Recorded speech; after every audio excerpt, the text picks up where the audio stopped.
194C हा तर सहसा सगळीकडे येणारच. 194C काय?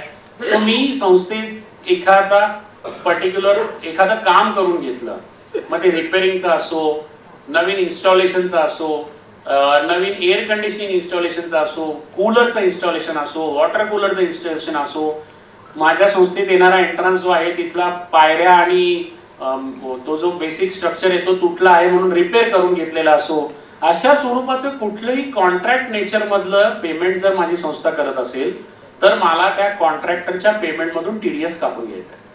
आणि तो कुठला? तर 1% कापायचा आहे. ज्याला मी कापतोय तो इंडिव्हिज्युअल पर्सन असेल तर, म्हणजे तो प्रोप्रायटरी कन्सर्न मधला कॉन्ट्रॅक्टर आहे ज्यांनी माझं टायलिंगचं काम केलं आणि माझं एअर कंडिशनिंग इन्स्टॉलेशन केलं माझ्या संस्थेमध्ये प्रायव्हेट लिमिटेड कंपनीने किंवा पार्टनरशिप फॉर्मनी, तर 2% त्याला पेमेंट देताना TDS कापून घ्यायचं आणि तो TDS कापून मला सरकारला जमा करायचा.